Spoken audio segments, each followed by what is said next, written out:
Hello and welcome to the 10th day, the 10th lesson. Is it a lesson today? I need to do it again. Hello and welcome to the 10th day of my introductory series to the Feldenkrais method of somatic education. The channel name is Feldenkrais with Alfons and I am Alfons. Try not to touch the microphone. So first I want to say I'm quite happy with this introductory series, with the lessons we did. It's 9 lessons, which covered a whole range of topics, which build nicely on top of each other. Today I will not introduce you to a new lesson, but I want to answer a couple of questions which came up during the course, during the time I was creating this course. So first of all, if you have a question or a comment, please use the YouTube comment section under the video so I know this question relates to this video and I can answer your question in relation to a certain video. So everybody can benefit from your question. Maybe your question is really interesting and maybe other people would like to read it and then would like to read the answer to the question. Of course, I do this as a profession, so if you want to buy some time, that's always up to you to approach me and say, I would like to book a session. The first question is not a question, more like a statement I get from time to time, which is, I do your videos with my husband or with my wife or girlfriend or boyfriend, period. I think that's awesome. Experience something together with a person you love. So you can do something you enjoy yourself together with someone you really like or you love. It's pretty good. And you can see how the other one is doing and you can exchange, you can discuss together. That's really something. If you have somebody to do the videos together with, just do that. I think it's great. First real question, how often should I practice? Well, that's actually a twofold question. From my point of view, you should practice often, especially with my videos. The more you watch my videos, the better it is for my YouTube channel. Simple. From your point of view, it depends what you want to achieve, how deep you want to go. But I would say like once a week, a Feldenkrais lesson, that's quite a nice rhythm. It's like as if you would go play tennis once a week. Doesn't mean you're overdoing it, and you still have if you have a regular practice, you still benefit from it. At least that's how I view it for myself. I try to do a new Feldenkrais lesson once a week, and every day I practice a couple of minutes from my memory.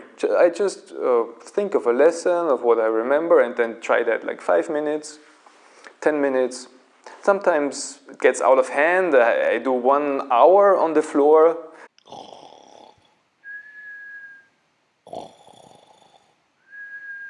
So it's not really a complicated question. Just do as much as you like. Which kind of transitions nicely to the next question. Which is, I feel wonderful after the lesson, but a day or 2 later, I lose it again, and I'm disappointed. Is somatic learning an inherently slow process like any other learning? I could answer with yes and continue to the next question, but let's explain it a little bit more in detail. It all comes down to maintenance. Maintenance. You see, we are not meant to last forever. The body lasts, we last for like 80 years, 100 years, 110 years. In some books they talk about 300 years lifespan. Maybe. And then of course there's the religions, that's another topic, which promise life after death. But as far as reality, physical reality is concerned, we have that much time on the planet and we need to maintain our bodies. So if you stop to maintain your body, you wouldn't last a week. You need to drink water, you need to eat food, you need to sleep, right? That's like the most basic ones. And then you have a lot of other requirements and things you need to do. So this kind of somatic education, this kind of learning is a sort of maintenance. And this is what you feel right after a Feldenkrais lesson, or even during a Feldenkrais lesson. You feel more subtle, you feel more at peace, you feel more aligned with your whole self, you feel at peace with the earth. You have this very special feeling Feldenkrais can give you. And that's the same feeling like if you were thirsty and then you had some water, you don't feel thirsty again. You feel satisfied, especially if you have a good water from a mountain. Or when you felt hungry and you had some food and you had a good meal, you feel satisfied. You have a good feeling in your body. So there's a certain amount of maintenance you have to do. And this feeling of aching muscles, of joints that doesn't work that well anymore, of movements that feel clumsy, you feel uncomfortable in acting in this world. This is the feeling you get when you didn't do Feldenkrais for quite a while, or the Feldenkrais method, or anything that's related to somatic education, no matter if this is Hanna education, or MBS, or the Anna Panel method. And there's many things coming from that direction. And these are the things you need to do when you have this feeling, when you feel, the body doesn't work anymore, or the neck is aching, or the knees are hurting. So you do Feldenkrais and then you feel better. And this will last a day or two, or maybe a week, but then you need to do it again. Right? Maintenance. Next question. Somewhere I read that a Feldenkrais practitioner said, you have to find it and lose it many times until it's finally yours.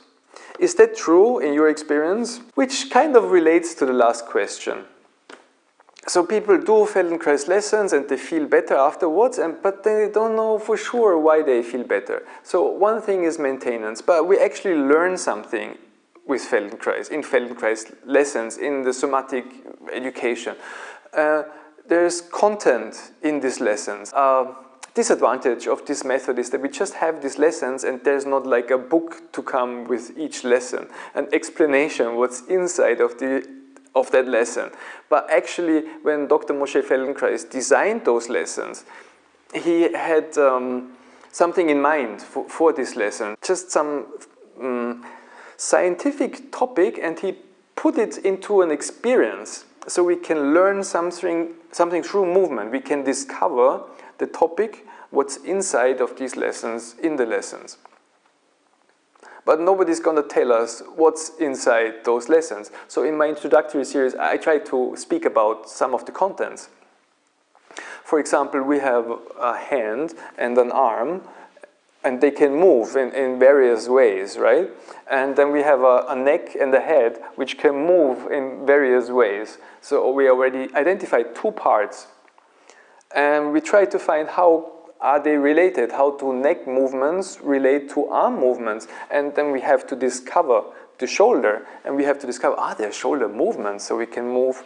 There's a shoulder blade, and there's a clavicle, and they can move in certain ways. This can move up and backwards and forwards, and this relates to the arm, and the arm relates to the chest. And so we have all these single parts, and we discover how the single parts work on their own, but we also discover or experience in certain lessons how they work together, what kind of movement patterns we can form with these things together. How is the chest bone related if we look up, or for arm movements or for twisting. So there's actual content in the lesson you can become aware of. So it's not mysterious. But at the moment you become aware of the single parts and the connection, something happens.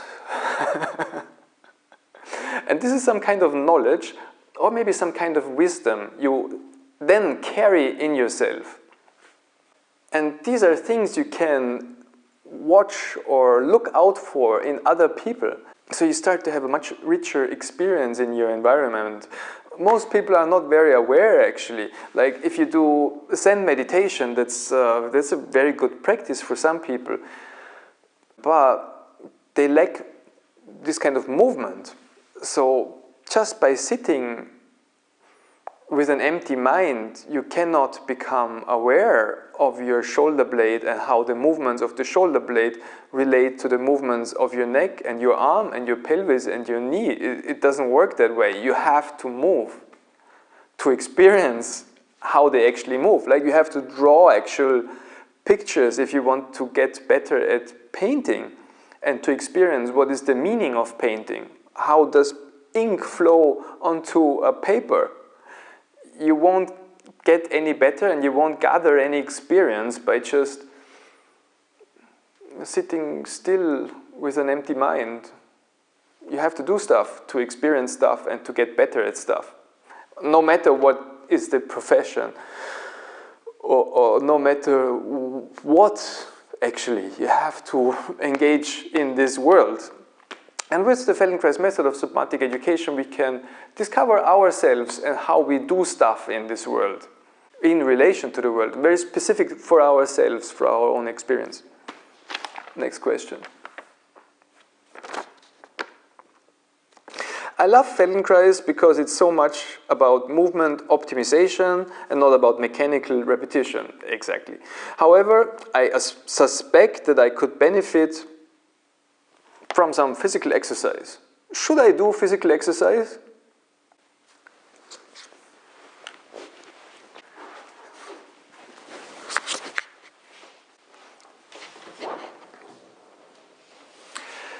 So I really think you should be able to do at least 3 of those. A bar and is a pull-up. 1, 2, 3. I think that's the minimum people should be able to do, right? I think you should be able to do minimum 3 of those. 1, 2, 3. Should be the minimum, right? And you should be able to hold a plank 30 seconds, minimum, I think. A nice little plank, 30 seconds to 1 minute. Shouldn't be any problem at all, right? And also, the side plank. In good form, a nice side plank, 30 seconds should be easy. For cardio, I think 3 kilometers, 3K run, you should be able to complete it within 30 minutes or 20 minutes. Should be easy. Heart should be trained enough, strong enough, so you can run or bicycle up a hill without problems. And if any of those things are a little bit difficult for you, there's many videos and a lot of help how to get there, how to get enough fitness and enough fitness motivation to get to this level where you can do all these basic things, very basic. That's not difficult things. This should be something you're able to reach. Next question. Do you have any reading material or advice on the best possible ways to integrate the learning done in your lessons? Reading material. As you know, I have a book, beautiful book, in which I describe how to do Feldenkrais lessons. This is the same thing I try to convey in my videos. I have a video so you can see me doing, and my understanding of the Feldenkrais method might be different with another teacher. They might have a different understanding, but this is how I understand the Feldenkrais method at this point of time, and that's what I try to convey, and I also try to convey it in my book. Same book in German language. As beautiful. A little bit more literate, because German is my mother tongue and I can write more deeply, more precisely. As for Dr. Moshé Feldenkrais, there's a book I always come back to, which is called Awareness Through Movement. I have a lot of books by written by him, but this is the only book I really often come back to, and I read in it and I read some sentences or I do lessons from this book. I highly recommend Awareness Through Movement. There's another book called Somatics by Hanna. There's some kind of scientific, easy to read and some success stories, and then there's 8 basic lessons inside this book. Hanna Somatics, I recommend it. There's another book I often come back to, which is called Back Mechanic by Stuart McGill. This is not Feldenkrais, but Stuart McGill is so good in explaining how the biomechanics of the body works. It's fun. or interesting to read. And it's interesting to listen to the man here, Stuart McGill. So I often listen to podcasts, and I recommend you listen to podcasts too, either from Stuart McGill or from Norman Doidge. I like his interviews too, or anything that's related to movement, neurology, and movement neurology. The brain, body, something, neurological learning, somatic learning. There's many podcasts. I recently discovered Stephen Porges and the polyvagal theory. Awesome stuff. I like to listen to the interviews. That's something I can recommend.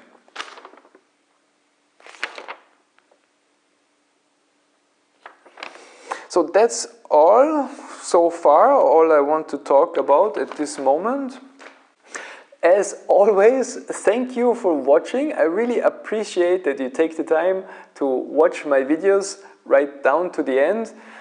You will find my YouTube channel. There's many videos to many topics. I invite you to watch more of my videos, and I will continue to produce videos, and I always try to improve my videos.